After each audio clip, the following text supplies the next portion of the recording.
ನಿಮ್ ದುಡ್ಡಿಗೆ ಬರೀ 4-5% ಬಡ್ಡಿ ಸಿಗ್ತಾ ಇದೆಯಾ? ಸ್ಟೇಬಲ್ ಮನಿ ಮೂಲಕ ಭಾರತದ ಬ್ಯಾಂಕ್ಗಳಲ್ಲಿ ಎಫ್ಡಿ ಬುಕ್ ಮಾಡಿ 9.5% ವರೆಗೂ ಬಡ್ಡಿ ಪಡೀರಿ. ಅದು ಕೂಡ 5 ಲಕ್ಷ ರೂಪಾಯಿಗಳವರೆಗೆ RBIನ DICGC ಗ್ಯಾರಂಟಿಯೊಂದಿಗೆ. ಕೆಲವೇ ಸೆಕೆಂಡ್ಗಳಲ್ಲಿ ಎಫ್ಡಿ ಬುಕ್ ಮಾಡಬಹುದು. ಡಿಸ್ಕ್ರಿಪ್ಷನ್ ಹಾಗೂ ಪಿನ್ ಕಾಮೆಂಟ್ ನಲ್ಲಿರೋ ಲಿಂಕ್ ಮೂಲಕ ಆಪ್ ಡೌನ್ಲೋಡ್ ಮಾಡಿ.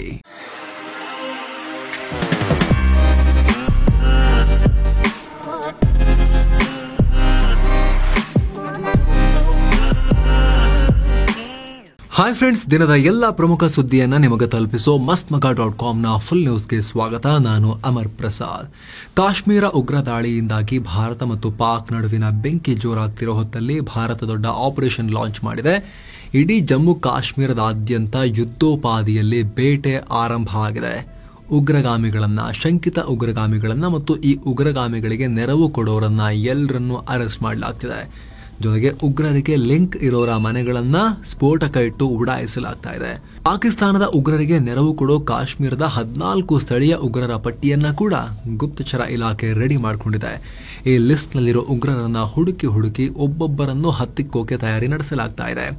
ಈ ಲಿಸ್ಟ್ ನಲ್ಲಿ ಮೊದಲಿಗೆ ಆದಿಲ್ ರೆಹಮಾನ್ ಡೆಂತು ಅನ್ನೋನ ಹೆಸರಿದೆ. ಈತ ಬಾರಾಮುಲ್ಲಾದ ಸೋಪೋರ್ ಸಿಟಿಯ ಲಷ್ಕರ್ ಕಮಾಂಡರ್. 2021ರಿಂದ ಈತ ಉಗ್ರ ಚಟುವಟಿಕೆಯಲ್ಲಿ ಭಾಗಿಯಾಗಿದ್ದ. ಈತನಿಗೂ ಮುಹೂರ್ತ ಇಡಲಾಗಿದೆ. ಹಾಗೆ ಆಸಿಫ್ ಅಹಮದ್ ಶೇಖ್, ಈತ 2023ರಿಂದ ಉಗ್ರ ಕೃತ್ಯಗಳಲ್ಲಿ ಪಾಲ್ಗೊಳ್ಳುತ್ತಿದ್ದಾನೆ. ಸದ್ಯ ಈತ ಪುಲ್ವಾಮಾದಲ್ಲಿ ಆಕ್ಟಿವ್ ಆಗಿ ಎಲ್ಇಟಿಯೊಂದಿಗೆ ಕೆಲಸ ಮಾಡ್ತಿರೋ ಮಾಹಿತಿ. ಭದ್ರತಾ ಪಡೆಗಳು ಹುಡುಕಾಟ ನಡೆಸಿದ್ದಾರೆ. ಹೀಗೆ ಸುಮಾರು 14 ಉಗ್ರರ ಲಿಸ್ಟ್ ಅನ್ನ ಇಂಟೆಲಿಜೆನ್ಸ್ ಇಟ್ಕೊಂಡಿದ್ದು ದೊಡ್ಡ ಕಾರ್ಯಾಚರಣೆಯನ್ನ ಆರಂಭ ಮಾಡಲಾಗ್ತಿದೆ. ಇನ್ನು ಮಚಿಲ್ ಕಣಿವೆ ಪ್ರದೇಶದಲ್ಲಿ ಉಗ್ರರ ಅಡಗುದಾಣಗಳನ್ನ ಪತ್ತೆ ಹಚ್ಚಿ ಭಾರಿ ಪ್ರಮಾಣದ ಬಂದೂಕು ಹಾಗೂ ಮದ್ದುಗುಂಡುಗಳನ್ನ ವಶಪಡಿಸಿಕೊಳ್ಳಲಾಗಿದೆ.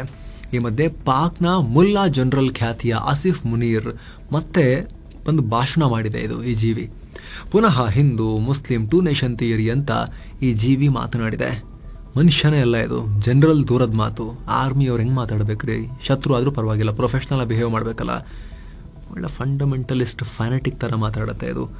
ಭಾರತ ಪಾಕಿಸ್ತಾನ 2 ಬೇರೆ ಬೇರೆ, ಹಿಂದೂ ಮುಸ್ಲಿಂ ಅನ್ನೋ 2 ಪ್ರತ್ಯೇಕ ಧರ್ಮದ ಮೇಲೆ 2 ನೇಷನ್ ಥಿಯರಿಯಿಂದ ಮಾಡಿರೋ ರಾಷ್ಟ್ರ ಇದು. ಎಲ್ಲ ತರದಲ್ಲೂ ಮುಸ್ಲಿಮರು ಹಿಂದೂಗಳಿಗಿಂತ ವಿಭಿನ್ನ. ಅದು ಧರ್ಮ ಆಗಿರ್ಬೋದು, ಆಚಾರ ವಿಚಾರ ಆಗಿರ್ಬೋದು, ನಾವು ಯೋಚಿಸೋ ರೀತಿ ಆಗಿರ್ಬೋದು, ಎಲ್ಲಾನು ಬೇರೆ ಬೇರೆ. ಪಾಕಿಸ್ತಾನದ ರಚನೆಗೆ ನಮ್ಮ ಪೂರ್ವಜರು ದೊಡ್ಡ ತ್ಯಾಗ ಮಾಡಿದ್ದಾರೆ, ಅದನ್ನು ರಕ್ಷಿಸಬೇಕು ಅಂತ ಮತ್ತೆ ಭಾಷಣ ಮಾಡಿದ್ದಾರೆ. ಕಾಶ್ಮೀರದಲ್ಲಿ ಏನೂ ಮಾಡೋಕ್ಕಾಗಿಲ್ಲ. ಭಾರತ ದೊಡ್ಡ ಪ್ರಮಾಣದಲ್ಲಿ ಅಭಿವೃದ್ಧಿಯನ್ನ ಮಾಡಿ ಕಾಶ್ಮೀರವನ್ನ ಮೇಲಕ್ಕೆ ತರ್ತಾ ಇದೆ.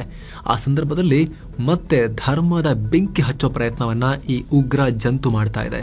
ಉಗ್ರ ಅಂತಾನೆ ಕರಿಬೇಕು ಇದಕ್ಕೆ, ಈ ಜೀವಿಗೆ. ಇತ್ತ ಭಾರತದ 3 ಸೇನೆಗಳು ಪಾಕಿಸ್ತಾನಕ್ಕೆ ದೊಡ್ಡ ಸಂದೇಶ ರವಾನೆ ಮಾಡಿದ್ದಾರೆ. ತಮ್ಮ ರೆಡಿನೆಸ್ ಬಗ್ಗೆ ಪೋಸ್ಟ್ ಹಾಕಿದ್ದು, ಒಗ್ಗಟ್ಟಿನಲ್ಲಿ ಬಲವಿದೆ ಅಂತ ಹೇಳಿದ್ದು, ತಮ್ಮ ಶಕ್ತಿ ಪ್ರದರ್ಶನದ ವಿಡಿಯೋಗಳನ್ನ ಶೇರ್ ಮಾಡಿದ್ದಾರೆ. ಮತ್ತೊಂದು ಕಡೆ ದೇಶದ ಭದ್ರತೆಗೆ ಸಂಬಂಧಪಟ್ಟಂತೆ ಸೇನೆಯ ಚಲನವಲನ ಕುರಿತು ಲೈವ್ ಕವರೇಜ್ ಮಾಡಬೇಡಿ ಅಂತ ಮಾಧ್ಯಮಗಳಿಗೂ ಕೂಡ ಕೇಂದ್ರ ಸರ್ಕಾರ ತಾಕೀತು ಮಾಡಿದೆ. ಕೆಲ ಮಾಧ್ಯಮಗಳಂತೂ ಸೇನೆಯವರು ಮನೆ ಮನೆಗೆ ಹೋಗಿ ಸರ್ಚ್ ಆಪರೇಷನ್ ಮಾಡೋ ಟೈಮ್ನಲ್ಲಿ ಅಲ್ಲಿ ಮಧ್ಯದಲ್ಲಿ ನುಕ್ಕೊಂಡು ಕ್ಯಾಮೆರಾವನ್ನು ಅವರ ಮುಖಕ್ಕೆ ಹಿಂಗಿಡ್ತಾ ಇದ್ರು. ಈಗ ಕೇಂದ್ರ ಈ ರೀತಿ ಅಡ್ವೈಸರಿಯನ್ನ ಜಾರಿ ಮಾಡಿದೆ. ಮತ್ತೊಂದು ಕಡೆ ಜಮ್ಮು ಕಾಶ್ಮೀರದ ಪ್ರವಾಸಿ ತಾಣಗಳಲ್ಲಿ ಭಾರಿ ಕಟ್ಟೆಚ್ಚರ ವಹಿಸಲಾಗ್ತಾ ಇದೆ. ಇದರ ನಡುವೆನೇ ಅಲ್ಲಿನ ಪಾಪ್ಯುಲರ್ ಟೂರಿಸ್ಟ್ ಸ್ಪಾಟ್ಗಳಲ್ಲಿ ಆರ್ಮಿ ಸೆಕ್ಯೂರಿಟಿ ಆಡಿಟ್ ನಡೆಸೋಕೆ ಮುಂದಾಗಿದೆ. ಯಾವ್ಯಾವ ಪ್ರದೇಶಗಳಲ್ಲಿ ಹೇಗೆ ಭದ್ರತೆಯನ್ನ ನಿಯೋಜಿಸಲಾಗಿದೆ, ಇನ್ನೂ ಹೆಚ್ಚಿನ ಭದ್ರತೆ ನಿಯೋಜಿಸೋದು ಹೇಗೆ, ಇದೆಲ್ಲ ಪ್ಲಾನ್ ಮಾಡಲಾಗುತ್ತೆ. ಅಗತ್ಯವಿದ್ದರೆ ಕೆಲವು ಕಡೆ ಸೇನೆಯನ್ನ ಮರು ನಿಯೋಜನೆ ಮಾಡ್ತಾರೆ ಅಂತ ಗೊತ್ತಾಗಿದೆ. ಇದರ ನಡುವೆನೇ ಜಮ್ಮು ಕಾಶ್ಮೀರದ ಕುಲ್ಗಾಮ್ ಜಿಲ್ಲೆಯಲ್ಲಿ ಭದ್ರತಾ ಪಡೆಗಳು ಉಗ್ರರ ವಿರುದ್ಧ ಕಾರ್ಯಾಚರಣೆ ಶುರು ಮಾಡಿದ್ದಾರೆ. ಅಲ್ಲಿನ ಗುಡ್ಡಾರ್ ಅರಣ್ಯ ಪ್ರದೇಶದಲ್ಲಿ ಉಗ್ರರಿದ್ದಾರೆ ಅಂತ ಗುಪ್ತಚರ ಮಾಹಿತಿ ಬಂದ ಬೆನ್ನಲ್ಲೇ ಆಪರೇಷನ್ ಪ್ರಾರಂಭಿಸಿ ಎನ್ಕೌಂಟರ್ ಶುರುವಾಗಿದೆ. ಸದ್ಯ 2 ಉಗ್ರರು ಭದ್ರತಾ ಪಡೆಗಳಿಗೆ ಟ್ರ್ಯಾಪ್ ಆಗಿದ್ದಾರೆ ಅನ್ನೋ ರಿಪೋರ್ಟ್ಸ್ ಬರ್ತಾ ಇವೆ, ಕನ್ಫರ್ಮೇಷನ್ ಇಲ್ಲ. ಇನ್ನು ಮುಂದೆ ಪಾಕ್ ಜೊತೆ ಟೀಮ್ ಇಂಡಿಯಾ ಯಾವುದೇ ಪಂದ್ಯಗಳನ್ನ ಆಡಬಾರದು ಅಂತ ಯಾವುದೇ ಒಪ್ಪಂದಗಳಿದ್ರು ಅವೆಲ್ಲ ರದ್ದುಗೊಳಿಸಬೇಕು ಅಂತ ಟೀಮ್ ಇಂಡಿಯಾ ಮಾಜಿ ನಾಯಕ ಸೌರವ್ ಗಂಗೂಲಿ ಆಗ್ರಹ ಮಾಡಿದ್ದಾರೆ. ಅಲ್ಲದೆ ICC ಹಾಗೂ ಏಷ್ಯನ್ ಟೂರ್ನಮೆಂಟ್ಗಳಲ್ಲೂ ಕೂಡ ಪಾಕ್ ಜೊತೆ ಭಾರತ ಆಡಬಾರದು ಅಂತ ಒತ್ತಾಯಿಸಿದ್ದಾರೆ. ಕಾಶ್ಮೀರ ಉಗ್ರ ದಾಳಿಯನ್ನ ಖಂಡಿಸಿ ನೇಪಾಳದ ಕಾಠ್ಮಂಡುನಲ್ಲಿರುವ ಪಾಕ್ ರಾಯಭಾರ ಕಚೇರಿ ಮುಂದೆ ನೇಪಾಳಿಗರು ಪ್ರತಿಭಟಿಸಿದ್ದಾರೆ. ನೇಪಾಳಿಗರು ಕಾಶ್ಮೀರ ದಾಳಿಯಲ್ಲಿ ಓರ್ವ ನೇಪಾಳಿ ಪ್ರಜೆ ಕೂಡ ಪ್ರಾಣವನ್ನ ಕಳ್ಕೊಂಡಿದ್ರು. ಹೀಗಾಗಿ ಈ ದಾಳಿ ಖಂಡಿಸಿ ಪಾಕ್ ವಿರೋಧಿ ಘೋಷಣೆ ಕೂಗಿ ಆಕ್ರೋಶ ಹೊರಹಾಕಿದ್ದಾರೆ. ಇದೆಲ್ಲದರ ಮಧ್ಯೆ ಈ ಉಗ್ರ ದಾಳಿ ಬಗ್ಗೆ ನ್ಯೂಟ್ರಲ್ ತನಿಖೆ ನಡೆಯಬೇಕು ಅಂತ ಪಾಕ್ ಪ್ರಧಾನಿ ಶಹಬಾಜ್ ಶರೀಫ್ ನೀಡಿರೋ ಹೇಳಿಕೆಯನ್ನ ಜಮ್ಮು ಕಾಶ್ಮೀರ ಸಿಎಂ ಒಮರ್ ಅಬ್ದುಲ್ಲಾ ಆಕ್ರೋಶದಿಂದ ಬೈದಿದ್ದಾರೆ. ಅವರಿಗೆ ಈ ದಾಳಿ ನಡೆದಾಗ ಪಾಕ್ಗೆ ಸರಿಯಾಗಿ ಅದನ್ನ ರೆಕಗ್ನೈಸ್ ಮಾಡೋಕ್ಕೂ ಆಗಿರಲಿಲ್ಲ. ಪಾಕ್ ಇದಕ್ಕೂ ನಮಗೂ ಸಂಬಂಧ ಇಲ್ಲ ಅಂತ ಹೇಳಿ ಭಾರತದ ಮೇಲೆ ಆರೋಪ ಮಾಡಿತ್ತು, ಆದ್ರೀಗ ತನಿಖೆ ಆಗಲಿ ಅಂತ ಹೇಳ್ತಿದ್ದಾರೆ. ಇಂಥ ಸ್ಟೇಟ್ಮೆಂಟ್ಗಳಿಗೆ ಮಹತ್ವನೇ ಕೊಡಬಾರದು ಅಂತ ಒಮರ್ ಅಬ್ದುಲ್ಲಾ ಶಹಬಾಜ್ ಶರೀಫ್ಗೆ ಕ್ಲಾಸ್ ತಗೊಂಡಿದ್ದಾರೆ. ಮತ್ತೊಂದು ಕಡೆ ಉಗ್ರವಾದವನ್ನ ಹತ್ತಿಕ್ಕೋ ನಿಟ್ಟಿನಲ್ಲಿ ಪಿಎಂ ಮೋದಿ ಮಹತ್ವದ ಹೆಜ್ಜೆ ಇಡ್ತಾ ಇದ್ದಾರೆ. ಮುಂದಿನ ದಿನಗಳಲ್ಲಿ ಅದರ ಫಲಿತಾಂಶ ಗೊತ್ತಾಗುತ್ತೆ ಅಂತ ಲೋಕಸಭಾ ಸ್ಪೀಕರ್ ಓಂ ಬಿರ್ಲಾ ಹೇಳಿದ್ದಾರೆ. ಏನೋ ಪಾಕ್ ಬಗ್ಗೆ ಸಿಂಧೂ ನದಿ ಒಪ್ಪಂದ ಅಮಾನತು ವಿಚಾರದಲ್ಲಿ ಕೇಂದ್ರ ಸರ್ಕಾರ ಏನೇ ಕ್ರಮ ತಗೊಂಡ್ರೂ ಕೂಡ ನಾವು ಅದಕ್ಕೆ ಫುಲ್ ಸಪೋರ್ಟ್ ಮಾಡ್ತೀವಿ. ಕೇಂದ್ರ ಕಠಿಣ ಕ್ರಮ ತಗೊಳ್ಳೋ ಭರವಸೆ ಇದೆ ಅಂತ ಸಮಾಜವಾದಿ ಪಾರ್ಟಿಯ ಮುಖ್ಯಸ್ಥ ಅಖಿಲೇಶ್ ಯಾದವ್ ಹೇಳಿದ್ದಾರೆ. ಏನೋ ಕಾಶ್ಮೀರ ಹೊರತುಪಡಿಸಿ ದೇಶದ ಒಳಗೆ ಕ್ಲೀನಿಂಗ್ ಕೆಲಸ ಜೋರಾಗಿ ನಡೀತಾ ಇದೆ. ಏಪ್ರಿಲ್ 27ರ ಒಳಗಾಗಿ ಮಧ್ಯಪ್ರದೇಶದಲ್ಲಿರೋ ಸುಮಾರು 200 ಪಾಕ್ ಪ್ರಜೆಗಳು ಪಾಕಿಸ್ತಾನಕ್ಕೆ ಅವರನ್ನ ಅಟ್ಟಲಾಗುತ್ತೆ ಅಂತ ಅಧಿಕಾರಿಗಳು ಹೇಳಿದ್ದಾರೆ. ಆದರೆ ಇನ್ನೊಂದು ಕಡೆ ಸದ್ಯ ಭಾರತದಲ್ಲಿ ನೆಲೆಸಿರೋ ಪಾಕ್ನ ಕೆಲ ಹಿಂದೂ ಪ್ರಜೆಗಳು ನಮ್ಮನ್ನ ದಯವಿಟ್ಟು ಪಾಕಿಸ್ತಾನ ಕಟ್ಟಬೇಡಿ, ಅಲ್ಲಿ ನರಕ ಇದೆ, ನಮ್ಮನ್ನ ಅಲ್ಲಿ ಬದುಕೋಕು ಬಿಡ್ತಾ ಇಲ್ಲ, ತಪ್ಪಿಸ್ಕೊಂಡು ಹೇಗೋ ಬಂದಿದ್ದೀವಿ, ನಮ್ಮನ್ನ ಇಲ್ಲೇ ಇರೋಕೆ ಬಿಡಿ ಅಂತ ಬೇಡ್ಕೊಂಡಿದ್ದಾರೆ. ಈ ಹಿಂದೆ ಶಾರ್ಟ್ ಟರ್ಮ್ ವೀಸಾ ಆಧಾರದ ಮೇಲೆ ವಾಘಾ ಅಟಾರಿ ಬಾರ್ಡರ್ ಮೂಲಕ ರಾಜಸ್ಥಾನದ ಜೈಸಲ್ಮೇರ್ಗೆ ಬಂದಿರೋ ಅನೇಕ ಹಿಂದೂ ಕುಟುಂಬಗಳು ಈ ಮನವಿಯನ್ನ ಮಾಡಿವೆ. ನೋಡಬೇಕು ಸರ್ಕಾರ ಏನ್ ಮಾಡುತ್ತೆ ಅಂತ. ಇನ್ನು ಸದ್ಯಕ್ಕೆ 75 ಪಾಕ್ ಪ್ರಜೆಗಳನ್ನ ವಾಪಸ್ ಅವರ ದೇಶಕ್ಕೆ ಕಳಿಸಲಾಗಿದೆ. ಪಾಕ್ನಲ್ಲಿದ್ದ 335 ಭಾರತೀಯ ಪ್ರಜೆಗಳು ಕೂಡ ಅಟಾರಿ ವಾಘಾ ಬಾರ್ಡರ್ ಮೂಲಕ ದೇಶಕ್ಕೆ ಮರಳಿದ್ದಾರೆ.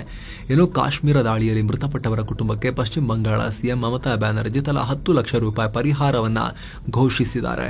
ಮತ್ತೊಂದು ಕಡೆ ಈ ದಾಳಿಯನ್ನು ಖಂಡಿಸಿ ಕಲಬುರಗಿಯ ಜಗತ್ ವೃತ್ತ ಮತ್ತು ನ್ಯಾಷನಲ್ ಚೌಕ್ ರಸ್ತೆ ಮೇಲೆ ಪಾಕ್ ಧ್ವಜದ ಸ್ಟಿಕರ್ಸ್ ಅಂಟಿಸಲಾಗಿತ್ತು. ಈ ಘಟನೆ ಸಂಬಂಧ ಅನುಮತಿ ಪಡೆಯದೆ ರಸ್ತೆಗಳ ಮೇಲೆ ಪಾಕ್ ಧ್ವಜ ಸ್ಟಿಕ್ಕರ್ ಅಂಟಿಸಿದ್ದಕ್ಕೆ 6 ಮಂದಿಯನ್ನ ವಶಕ್ಕೆ ಪಡೆಯಲಾಗಿದೆ. ಇನ್ನು ಮುಂದೆ ಯಾವುದೇ ರೀತಿ ಹೋರಾಟ ಮಾಡೋ ಮುನ್ನ ಪೊಲೀಸರಿಗೆ ಮಾಹಿತಿ ಕೊಟ್ಟು ಮಾಡಿ ಅಂತ ನಗರ ಪೊಲೀಸ್ ಆಯುಕ್ತ ಡಾಕ್ಟರ್ ಶರಣಪ್ಪ ಮನವಿ ಮಾಡಿದ್ದಾರೆ. ಇನ್ನು ಕಾಶ್ಮೀರ ದಾಳಿ ಬೆನ್ನಲ್ಲೇ ಪಾಕ್ ಪರ ಪೋಸ್ಟ್ ಹಾಕಿದ್ದ 11 ಆರೋಪಿಗಳನ್ನ ಅಸ್ಸಾಂನಲ್ಲಿ ಅರೆಸ್ಟ್ ಮಾಡಲಾಗಿದೆ. ಇಂಥ ಕೃತ್ಯಗಳನ್ನ ಸಹಿಸೋದಿಲ್ಲ ಅಂತ ಅಸ್ಸಾಂ ಸಿಎಂ ಹಿಮಂತ ಬಿಸ್ವಾ ಸರ್ಮಾ ಆಕ್ರೋಶ ವ್ಯಕ್ತಪಡಿಸಿದ್ದಾರೆ. ಮತ್ತೊಂದು ಕಡೆ ಪಶ್ಚಿಮ ಬಂಗಾಳ ಮೂಲದ ವ್ಯಕ್ತಿಯೊಬ್ಬ ತನ್ನ ಪಾಕಿಸ್ತಾನಿ ಸ್ನೇಹಿತರ ಫೋಟೋವನ್ನ ಸೋಷಿಯಲ್ ಮೀಡಿಯಾದಲ್ಲಿ ಅಪ್ಲೋಡ್ ಮಾಡಿದ್ದಾನೆ. ಅಂತಿಂತ ಫೋಟೋ ಅಲ್ಲ, ಶಸ್ತ್ರಾಸ್ತ್ರ ಹಿಡಿದು ಇದನ್ನ ಪಾಕಿಸ್ತಾನಿ ಫ್ರೆಂಡ್ಸ್ ಪೋಸ್ಟ್ ಕೊಟ್ಟಿದ್ದಾರೆ. ಇಂಥ ಫೋಟೋವನ್ನ ಅಪ್ಲೋಡ್ ಮಾಡಿ ಪಾಕಿಸ್ತಾನಿ ಭಯ್ಯ ಅಂತ ಬೇರೆ ಕ್ಯಾಪ್ಷನ್ ಹಾಕಿದ್ದಾನೆ. ಸೊ ಪೊಲೀಸರು ಇವನ ಹುಡುಕಾಡ್ತಿದ್ದಾರೆ, ಭಯ್ಯ ಎಲ್ಲಿದ್ದಾನೆ ಅಂತ. ಕೇಸ್ ಕೂಡ ದಾಖಲಾಗಿದೆ, ತನಿಖೆ ಶುರುವಾಗಿದೆ. ಕೊನೆಗೂ ಕೈಲಾಸ ಮಾನಸ್ ಸರೋವರ ಯಾತ್ರೆ ಆರಂಭ ಆಗೋ ಗಳಿಗೆ ಕೂಡಿ ಬಂದಿದೆ. ಇದೇ ಜೂನ್ ಮತ್ತು ಆಗಸ್ಟ್ ನಡುವೆ ಯಾತ್ರೆಯನ್ನ ಶೆಡ್ಯೂಲ್ ಮಾಡಲಾಗಿದೆ. ಅದಕ್ಕಾಗಿ ಭಾರತದ ವಿದೇಶಾಂಗ ಸಚಿವಾಲಯ ಆನ್ಲೈನ್ ರಿಜಿಸ್ಟ್ರೇಷನ್ ಕೂಡ ತೆರೆದಿದೆ. ಒಮಾನ್ ಮಧ್ಯಸ್ಥಿಕೆಯಲ್ಲಿ ಇರಾನ್ ಮತ್ತು ಅಮೆರಿಕ ನಡುವೆ ಪರಮಾಣು ಒಪ್ಪಂದ ಕುರಿತು ಮಾತುಕತೆ ನಡೀತಾ ಇರೋ ಹೊತ್ತಲ್ಲಿ ಇರಾನ್ನಲ್ಲಿ ದೊಡ್ಡ ಸ್ಫೋಟ ಉಂಟಾಗಿದೆ. ಇರಾನ್ನ ಬಂದರ್ ಅಬ್ಬಾಸ್ ಅನ್ನೋ ನಗರದ ಶಾಹಿದ್ ರಜಾಯಿ ಬಂದರಿನಲ್ಲಿ ಸ್ಫೋಟ ಉಂಟಾಗಿದೆ. 400 ಮಂದಿ ಗಾಯಗೊಂಡಿದ್ದಾರೆ. ಈ ಸ್ಫೋಟಕ್ಕೆ ಕಾರಣ ಏನು ಅಂತ ಇನ್ನೂ ಕೂಡ ಸ್ಪಷ್ಟ ಆಗಿಲ್ಲ. ಆದರೆ ಬಂದರು ಒಳಗಿರೋ ಕಂಟೈನರ್ನಲ್ಲಿ ಸ್ಫೋಟ ಉಂಟಾಗಿದೆ ಅಂತ ಅಲ್ಲಿನ ಅಧಿಕಾರಿಗಳು ಹೇಳಿದ್ದಾರೆ. ಗಮನಿಸಬೇಕಾದ ಅಂಶ ಅಂದ್ರೆ ಇಸ್ಲಾಮಿಕ್ ರೆವಲ್ಯೂಷನರಿ ಗಾರ್ಡ್ ಕೋರ್ ಇರಾನ್ನ ಪ್ರಮುಖ ಒಂದು ಪಡೆಗಳಲ್ಲೊಂದಿದ್ದು IRGC. ಇದರ ನೌಕಾನೆಲೆ ಹತ್ತಿರದಲ್ಲೇ ಈ ದಾಳಿಯಾಗಿದೆ. ಈ ದಾಳಿ ಬೆನ್ನಲ್ಲೇ ಇಸ್ರೇಲ್ ನಾವಿದರಲ್ಲಿ ಭಾಗಿಯಾಗಿಲ್ಲರಿ ಅಂತ ಸ್ಪಷ್ಟೀಕರಣ ಕೊಟ್ಟಿದೆ. ಈ ದಾಳಿಗೆ ಬಿಲ್ಡಿಂಗ್, ವಾಹನಗಳು ಸುಟ್ಟು ಬೂದಿಯಾಗಿರೋ ವಿಡಿಯೋ ಸೋಷಿಯಲ್ ಮೀಡಿಯಾದಲ್ಲಿ ಹರಿದಾಡ್ತಿವೆ. ಸದ್ಯ ಇದರ ಬಗ್ಗೆ ಇನ್ನಷ್ಟೇ ಕ್ಲಾರಿಟಿ ಹೊರಬರಬೇಕು. ಭಾನುವಾರ ಬೆಳಿಗ್ಗೆ ಯಾರಾದರೂ ಬೆಂಗಳೂರಲ್ಲಿ ಓಡಾಡೋಕೆ ಪ್ಲಾನ್ ಮಾಡಿದ್ರೆ ನೀವು ಸ್ವಲ್ಪ ಕೇರ್ಫುಲ್ ಆಗಿರಿ. ಬೆಂಗಳೂರಲ್ಲಿ ಸೆಂಟ್ರಲ್ ಏರಿಯಾಗೆ ಬರ್ತಾ ಎಲ್ಲಾ ಕಡೆ ನಿಮಗೆ ರೋಡ್ ಕ್ಲೋಸ್ ಆಗಿರ್ಬೋದು. ಯಾಕಂದ್ರೆ ಮ್ಯಾರಥಾನ್ ಇಟ್ಕೊಂಡಿದ್ದಾರೆ. ಬೆಳಿಗ್ಗೆ 5ರಿಂದ 10 ಗಂಟೆವರೆಗೆ ಬೆಂಗಳೂರಲ್ಲಿ TCS ವರ್ಲ್ಡ್ 10K ಮ್ಯಾರಥಾನ್ ಇದೆ.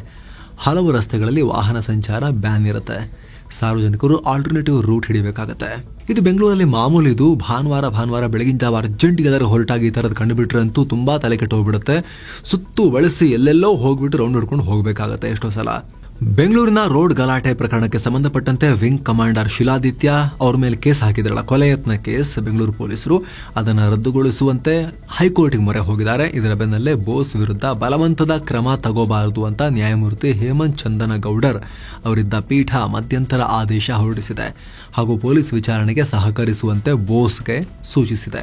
ಕಲಬುರಗಿ ನಗರದ ರಿಂಗ್ ರಸ್ತೆಯಲ್ಲಿನ ATM ದರೋಡೆ ಮಾಡಿದ ಆರೋಪಿಗಳ ಕಾಲಿಗೆ ಗುಂಡು ಸೇರಿಸಿ ಪೊಲೀಸರು ಅವರನ್ನ ಹಿಡಿದಿದ್ದಾರೆ. ಬಂಧಿತ ಆರೋಪಿಗಳನ್ನ ಹರಿಯಾಣ ಮೂಲದ ತಸ್ಲೀಂ ಮತ್ತು ಶರೀಫ್ ಅಂತ ಗುರುತಿಸಲಾಗಿದೆ. ಇವರ ಮೇಲೆ ಕರ್ನಾಟಕ ಸೇರಿ ಬೇರೆ ರಾಜ್ಯಗಳಲ್ಲೂ ಕೂಡ ATM ದರೋಡೆ ಸಂಬಂಧ ಕೇಸ್ಗಳಿದಾವೆ. ಅಂದಹಾಗೆ ಈ ಆರೋಪಿಗಳು ಏಪ್ರಿಲ್ 9ನೇ ತಾರೀಕು ಕಲಬುರಗಿಯಲ್ಲಿ ಎಟಿಎಂ ಅನ್ನು ಒಡೆದು ಹಾಕಿ 18 ಲಕ್ಷ ರೂಪಾಯಿ ಹೊತ್ಕೊಂಡು ಓಡ್ ಹೋಗಿದ್ರು. ಕರ್ನಾಟಕದಲ್ಲಿ Rapido, Uber, bike taxi service ಅನ್ನ ಸದ್ಯಕ್ಕೆ ನಿಲ್ಲಿಸುವಂತೆ ಸಾರಿಗೆ ಸಚಿವ ರಾಮಲಿಂಗಾರೆಡ್ಡಿ ಆದೇಶ ಹೊರಡಿಸಿದ್ದಾರೆ.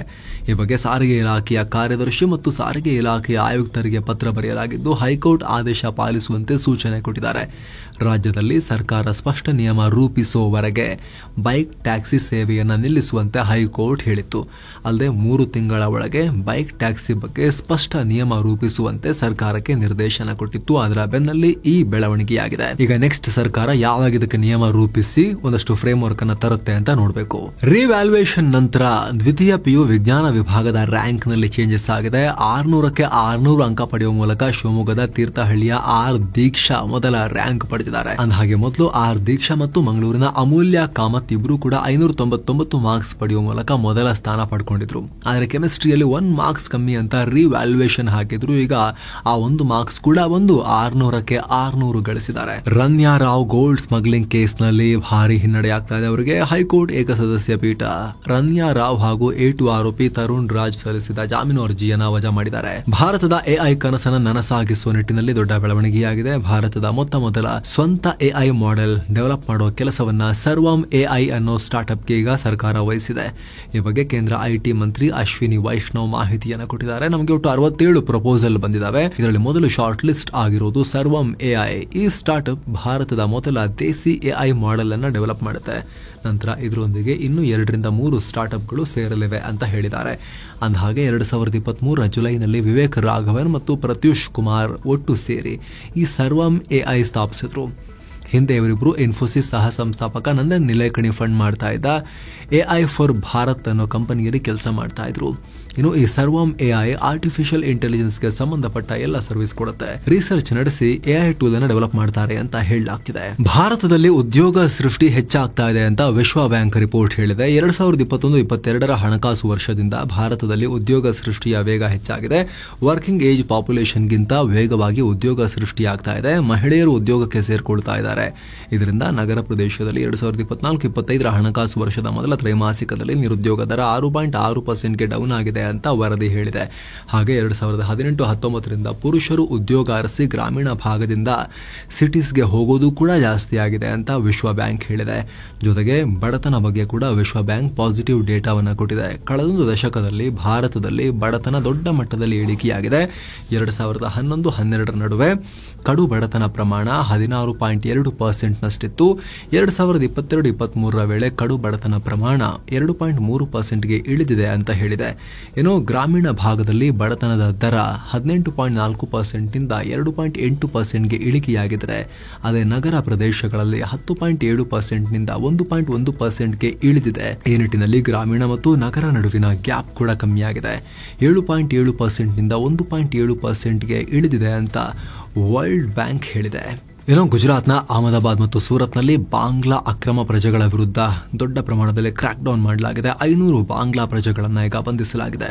ನೆಕ್ಸ್ಟ್ ಇವ್ರನ್ನ ಬಾಂಗ್ಲಾಗೆ ಗಡಿಪಾರು ಮಾಡಲಾಗುತ್ತೆ ಅಂತ ಸೂರತ್ ಪೊಲೀಸರು ಹೇಳಿದ್ದಾರೆ. ಸಿಕ್ಕಿಂನ ಲಾಚೆನ್ ಮತ್ತು ಲಾಚುಂಗ್ ನಗರಗಳಲ್ಲಿ ಭೀಕರ ಭೂಕುಸಿತ ಉಂಟಾಗಿದೆ. ಸಿಕ್ಕಾಪಟ್ಟೆ ದೊಡ್ಡ ಪ್ರಮಾಣದಲ್ಲಿ ಇದುವರೆಗೂ 1100 ಪ್ರವಾಸಿಗರನ್ನ ಕಾಪಾಡಲಾಗಿದೆ. ಇನ್ನು 1800 ಪ್ರವಾಸಿಗರು ಸಿಕ್ಕಾಕೊಂಡಿದ್ದಾರೆ. ಪ್ರಯತ್ನ ನಡೀತಾ ಇದೆ. 2023 ಅಕ್ಟೋಬರ್ನಲ್ಲಿ ಹಿಮನದಿ ಪ್ರವಾಹದಿಂದ ಈ ಪ್ರದೇಶಗಳನ್ನು 1.5 ವರ್ಷ ಕಾಲ ಮುಚ್ಚಲಾಗಿತ್ತು. ಅದನ್ನು ಪುನಃ ಮಾರ್ಚ್ ತಿಂಗಳಿಂದ ಓಪನ್ ಮಾಡಲಾಗಿತ್ತಷ್ಟೇ. ಮತ್ತೆ ಇಲ್ಲಿ ಭೂಕುಸಿತ ಉಂಟಾಗಿದೆ. ಈ ಸಲ ತಮಿಳಿನ ಪೊನ್ನಿಯನ್ ಸೆಲ್ವನ್ 2 ಸಿನಿಮಾ ಮೇಲಿದ್ದ ಕಾಪಿರೈಟ್ ಆರೋಪ ಸಾಬೀತಾಗಿದೆ ಕೋರ್ಟ್ನಲ್ಲಿ. ಈ ಸಂಬಂಧ ಖ್ಯಾತ ಸಂಗೀತ ನಿರ್ದೇಶಕ ಎಆರ್ ರೆಹಮಾನ್ಗೆ ದಿಲ್ಲಿ ಹೈಕೋರ್ಟ್ 2 ಕೋಟಿ ರೂಪಾಯಿ ದಂಡ ಹಾಕಿದೆ. ಉಸ್ತಾದ್ ಫಯಾಜ್ ಡಾಗರ್ ಅನ್ನೋರು ಪೊನ್ನಿಯನ್ ಸಿನಿಮಾಗೆ ತಮ್ಮ ತಂದೆ ಮತ್ತು ಚಿಕ್ಕಪ್ಪ ಕಂಪೋಸ್ ಮಾಡಿದ್ದ ಹಾಡನ್ನ ಈ ಸಿನಿಮಾ ಟೀಮ್ನವರು ಕದ್ದಿದ್ದಾರೆ ಎಆರ್ ರೆಹಮಾನ್ ಅಂತ ಪ್ರಕರಣ ದಾಖಲಿಸಿದ್ರು. ಅದರ ಬೆನ್ನಲ್ಲೇ ಕೋರ್ಟ್ ಎಆರ್ ರೆಹಮಾನ್ಗೆ ಈಗ ಆ ಕೇಸ್ನ ವಿಚಾರಣೆ ನಡೆಸಿ ಹೌದು ನೀವು ಕದ್ದಿದ್ದೀರಾ ಅಂತ ಹೇಳಿ ದಂಡ ಹಾಕಿದೆ. ಪೋಪ್ ಫ್ರಾನ್ಸಿಸ್ ಅಂತ್ಯಕ್ರಿಯೆಯನ್ನು ಶನಿವಾರ ಮಧ್ಯಾಹ್ನ ಭಾರತೀಯ ಕಾಲಮಾನ 1:30ಕ್ಕೆ ನೆರವೇರಿಸಲಾಗಿದೆ. ವ್ಯಾಟಿಕನ್ ಸಿಟಿಯ ಸೇಂಟ್ ಪೀಟರ್ ಸ್ಕ್ವೇರ್ನಲ್ಲಿ ಪೋಪ್ರ ಅಂತಿಮ ಸಂಸ್ಕಾರ ಮಾಡಲಾಗಿದೆ. ಸುಮಾರು 2.5 ಲಕ್ಷ ಜನ ಪೋಪ್ ಅಂತಿಮ ಸಂಸ್ಕಾರದಲ್ಲಿ ಪಾಲ್ಗೊಂಡರು. 50ಕ್ಕೂ ಅಧಿಕ ರಾಷ್ಟ್ರಗಳ ವಿಶ್ವ ನಾಯಕರು ಕೂಡ ಪಾಲ್ಗೊಂಡಿದ್ದರು. ಯುರೋಪಿಯನ್ ಕಮಿಷನ್ ಅಧ್ಯಕ್ಷ ಉರ್ಸುಲಾ ವಾಂಡರ್ ಲಿಯನ್, ಫ್ರಾನ್ಸ್ ಅಧ್ಯಕ್ಷ ಎಮಾನ್ಯುಯಲ್ ಮ್ಯಾಕ್ರಾನ್, ಸ್ಪೇನ್ನ ಕಿಂಗ್ ಆರ್ನೆ ಫಿಲಿಪ್, ಡೊನಾಲ್ಡ್ ಟ್ರಂಪ್, ಮಾಜಿ ಅಧ್ಯಕ್ಷ ಬೈಡೆನ್ ಭಾಗಿಯಾಗಿದ್ದರು. ಭಾರತದ ರಾಷ್ಟ್ರಪತಿ ದ್ರೌಪದಿ ಮುರ್ಮು, ಕೇಂದ್ರ ಮಂತ್ರಿ ಕಿರಣ್ ರಿಜಿಜು ಕೂಡ ಪಾಲ್ಗೊಂಡಿದ್ರು. ಸೊ ಫ್ರೆಂಡ್ಸ್, ಇದಾಗಿತ್ತು ಇವತ್ತಿನ ಫುಲ್ ನ್ಯೂಸ್. ನಾವು ಕೊಯ್ದಿಲ್ಲ, ಎಳೆದಿಲ್ಲ, ಕಿರಿಚಾಡಿಲ್ಲ, ಬರೀ ಸುದ್ದಿಯ ರೀತಿಯಲ್ಲಿ ನಿಮಗೆ ತಲುಪಿಸುವ ಪ್ರಯತ್ನವನ್ನ ಮಾಡಿದ್ದೀವಿ. ನಮ್ಮ ಈ ಪ್ರಯತ್ನ ನಿಮಗೆ ಇಷ್ಟ ಆಗ್ತಾ ಇದ್ರೆ ದಯವಿಟ್ಟು mastmaga.com ಚಾನಲ್ಗೆ ಸಬ್ಸ್ಕ್ರೈಬ್ ಮಾಡಿ, ಪಕ್ಕದ ಬೆಲ್ ಐಕಾನ್ ಮೇಲೆ ಕ್ಲಿಕ್ ಮಾಡೋದನ್ನ ಯಾವುದೇ ಕಾರಣಕ್ಕೂ ಮರಿಬೇಡಿ. Thank you so much. ಮತ್ತೆ ಭೇಟಿ ಆಗ್ತಿರೋಣ. ನಮಸ್ತೆ.